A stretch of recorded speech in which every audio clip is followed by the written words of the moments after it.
Friends నమస్తే అండి. ఎలా ఉన్నారండి? బాగున్నారా? నేనైతే బాగున్నానండి. ఈరోజు మీకు చక్కగా నేను మన తోటలో నుంచి తెచ్చిన గండిసిగడ్డలు చూపిద్దామని చెప్పి వీడియో చేసుకుంటున్నానండి.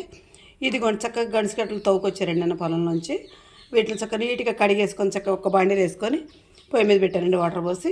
వీటిని చక్కగా చాలా సన్న మంట మీద చిన్నగా ఉడకనిచ్చుకుందాం. చిన్న చిన్న గడ్డలండి, పెద్ద పెద్ద ఊరలేదంటండి. చిన్న గురిని ఈ లైన్ వరకు తవ్వుకొచ్చారు ఇవాళ. రేపు పెద్ద పెద్ద గడ్డలు తవ్వుకొస్తారండి. రేపు శాంపుల్ చూద్దానికి తవ్వుకొచ్చారండి. చూడండి మంచిగా ఉన్న మొత్తం తలా 4, తలా 2, తలా 3 వస్తాయండి పిల్లలకైనా మాకైనా. చాలా మంచిగా ఉంటుంది, ఆరోగ్యం చాలా మంచిది. పిండి పదార్థాలు చక్కగా తీయగా బాగుంటాయండి. కొంచెం ఉడికే ముందు ఉప్పు వేసుకుంటే చక్క ఉప్పుగా తీయగా ఉంటాయండి. ఇది పిల్లలు కూడా ఇష్టంగా తింటారండి.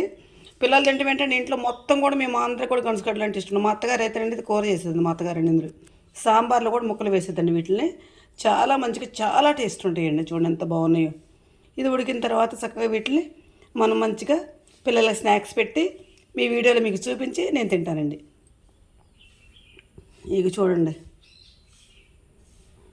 ఇంకోటండి, వీటిని చక్కగా నెయ్యి రాసి ప్రతి గడ్డకి నెయ్యి రాసి కొంచెం బెల్లం తురిమేసుకొని బెల్లం అందరేసి మూత బోర్లిచ్చేసి ఆవిరి మీద ఉడికించుకుంటే ఉంటుందండి కేక. మస్తు మస్తు ఉంటుందండి అసలు. అబ్బా, చిలకడ దుంపలు ఎంత బాగుంది, ఇంకోటి ఇస్తే బాగుండు అనిపిస్తా, అంత బాగుంటాయండి.